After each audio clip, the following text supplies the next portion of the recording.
바이오 분야 핫 이슈와 트렌드를 알아보는 카페비 코너입니다. 사이언스투데이 바이오 길라잡이 이성규 기자 나왔습니다. 안녕하세요. 안녕하세요. 네, 이번 시간엔 어떤 주제를 다룰 건가요? 이 무병장수는 인류의 오랜 소망 가운데 하나잖아요. 네. 혹시 우리 앵커들은 좀 몇 세까지 살고 싶다 이런 게 있었나요? 저는요 원래 늙는 게 너무 싫어서 오래 살고 싶지가 않았어요. 그런데 아니, 지금은 건강하게 100살까지 살고 싶습니다. 저 같은 경우에도 마찬가지로 건강하게 얼마나 사느냐가 중요할 것 같은데요. 저는 한 150까지 살고 싶은데 그래도 100세까지 축구할 수 있는 그 정도가 됐으면 좋겠습니다. 이 기자는 어떤가요? 저는 이제 100세에서 뭐 한두 살 정도 더 살았으면 좋겠다. 왜 한두 살 더 살고 싶으신가요? 100세 시대라고 하니까 네. 좀 100세는 한번 찍어보고 싶고 네. 또 너무 오래 살면은 가족들한테 좀 짐이 될 수 있을 것 같고. 네, 그렇군요. 자, 혹시 우리 앵커들은 이제 이 세계 최고령자가 몇 세까지 사는지 알고 있나요? 제가 인터넷에서 한번 봤는데 중국에서 1600년대부터 1900년대 초반까지 산 사람이 있다 그래요. 거의 그래요? 250세까지 살았다고 들었는데 근데 이게 정확한 건지 잘 모르겠습니다. 이제 공식적인 기록으로는 프랑스인 장 칼망 네. 할머니가 122세까지 살았다. 네, 정확하게 말하면 122세 5개월이죠. 정말 오래 살았네요. 122세요. 네. 그럼 이제 인류가 지금 100세 시대라고 하는데 유엔에서는 뭐 호모 헌드레드 네. 시대라고도 정의를 했는데요. 그럼 이제 100세 시대를 넘어서 110세, 120세 시대가 온 건가요? 근데 이제 아까 장 칼망 우리 할머니 얘기했지만은 네. 네. 사실은 이보다 더 오래 산 분도 있어요. 그래요? 그 노아의 방주 아시죠? 네네. 네. 거기 이제 노아의 할아버지가 이제 무드셀라라는 분이시거든요. 네네. 이분 혹시 몇 년 사셨는지 아시나요? 저 잘 기억이 안 나는데요. 969세. 맞아요. 맞나요? 네, 맞아요. 예, 정확하네요. 성경 지식. 네. 와. 노아는 몇 세까지 살았을까요? 그건 잘 모르겠네요. 그래도 노아도 500살. 950세까지. 엄청 오래 아. 살았군요. 이것도 증명되지는 않았지만 네. 그 성경에 보면은 네. 대홍수 이후에 뭐 신이 뭐 인간들에게 한 150세로 수명을 뭐 제한을 했다. 네. 이런 말도 있어요. 자, 갑자기 성경 이야기까지 나왔습니다. 네, 인류가 언제까지 살 수 있을지 참 궁금한데요. 네. 그 이제 언제까지 살 수 있을지는 진짜 궁금하죠. 네.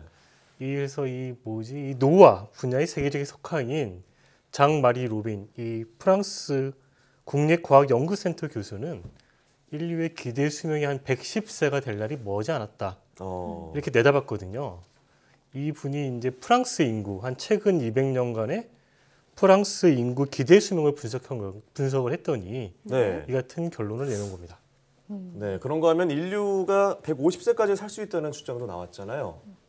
지난 2000년에 이제 미국의 두 대학 교수가 좀 흥미로운 내기를 했어요. 네. 네. 2150년이 되면은 인류가 150세까지 뭐 살 것이다 안 살 것이다 뭐 이런 내용이었는데 스티븐 오스테드라는 교수가 있어요. 그 미국의 이제 그 엘리바마 버밍엄 대학 교수인데 네. 이분은 아마 인류가 150세까지 살 수 있을 것이다.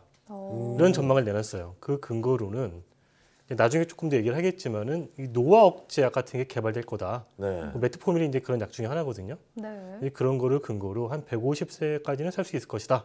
이렇게 전망을 했고, 근데 반면에 그 제이 올생스키라는 교수가 있어요. 시카고 대학 교수인데, 네.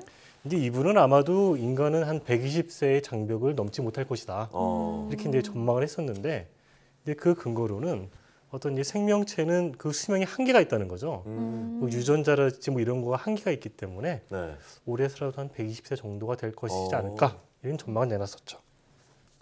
자, 인류의 기대 수명이 늘어날 것으로 보이지만 섣불리 판단하기는 어려울 것 같은데요. 네.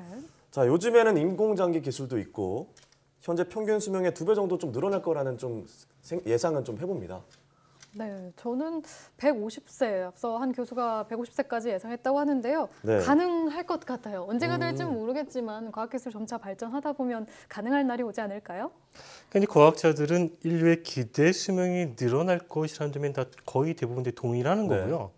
하지만 이제 그게 어느 선까지 늘어날지에 대해서는 이제 아직은 좀 알 수 없다. 뭐 이런 입장인 네. 거거든요. 이 노인학 분야를 개척한 이 톰 코크드 교수의 설명 한번 들어보겠습니다. To think about this is like thinking of the world record for the 1500 meters in the Olympic Games or something, where, records are there to be broken, and in time they get broken, but it's very unusual that they get broken by a big amount. So I think it will be a long time before we see anyone live to 150 years. But I don't think there's a limit. 근데 또 노화를 일정 수준 늦출 수는 있지만 노화 현상 자체는 이제 불가피하다 네. 이렇게 보는 견해도 있어요. 네.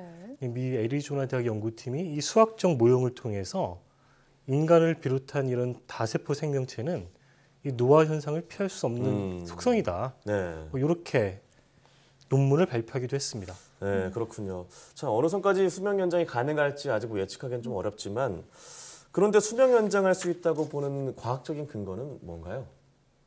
수명을 연장한다는 건 이게 노화를 억제한다 뭐 이런 의미잖아요. 네네.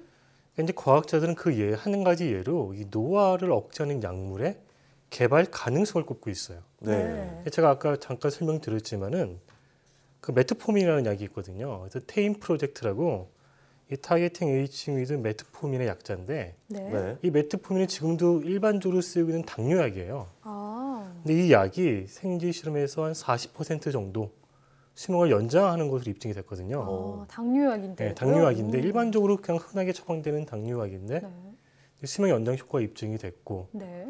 일부 이제 그 사람을 대상으로 한 실험에서도 입증이 됐어요. 네. 근데 미국 알버트 아인슈타인 대학 의대 연구팀이 이 약의 수명 연장 효과, 그러니까 노화를 늦추는 효과를 대규모 임상 시험을 통해서 입증할 계획입니다. 네, 이 노화를 억제하는 약이 나온다. 참 꿈만 같은 이야기인데요. 정말 이 노화를 늦추는 것이 모든 사람들의 이제 관심사잖아요. 네. 각종 식품부터 뭐 생활 습관까지 노화 방지에 도움이 된다고 하면 정말 열풍이 불기도 하고요. 그런가 하면 소식, 즉 적게 먹는 것도 노화 방지에 도움이 된다고 들었는데요. 정말인가요? 그러니까 적게 먹는 것이 이렇게 평균적으로 먹는 것보다 이렇게 오래 살 수 있다. 뭐 이렇게 그렇지 않다는 과학계 굉장히 오랜 논쟁이었거든요. 네. 네. 이 족팔이나 이제 생쥐 같은 동물 실험에서는 이렇게 적게 먹는 것이 좀 이렇게 노화를 지연시키고 생명을 연장시키는 효과가 있다는 것이 증명이 됐어요. 근데 이제 이들 동물들은 되게 작잖아요. 네. 네. 그죠. 그러니까 좀 인간하고 다르기 때문에 좀 여러 가지 논란이 있었는데 최근에는 이제 인간과 유사한 영장류에서도 네. 주목할 만한 연구 결과가 나온 거예요. 네.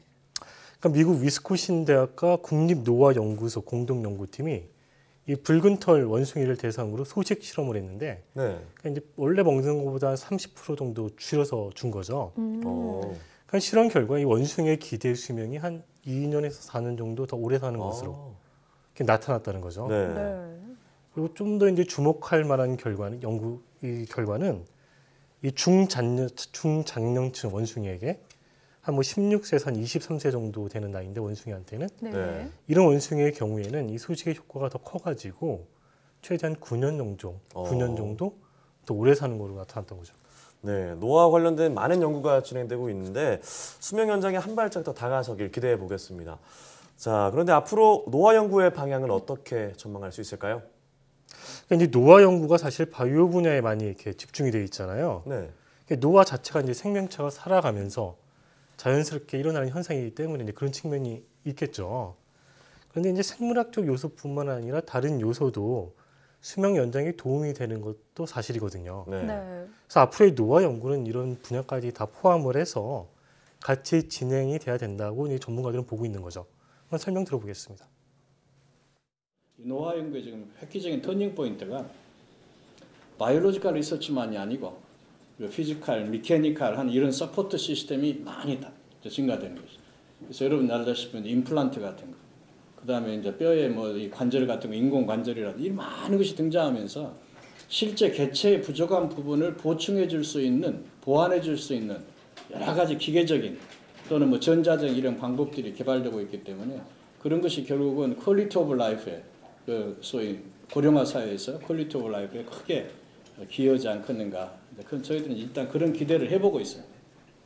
그러니까 이제 수명을 연장하는 것도 중요하지만은 결국에는 건강한 노후를 보내는 거 이게 중요한 만큼 네. 다른 분야도 함께 개선이 돼야 된다. 뭐 이런 의미인 거죠. 그렇죠. 네, 그렇죠. 이번 시간에는 이제 노화와 생명 연장에 대해서 이제 알아봤는데요. 아무쪼록 과학기술의 발전으로 단순히 오래 사는 것을 넘어서 건강하게 오래 살 수 있는 네. 웰 에이징 시대가 오길 기대해 보겠습니다. 오늘 말씀 고맙습니다.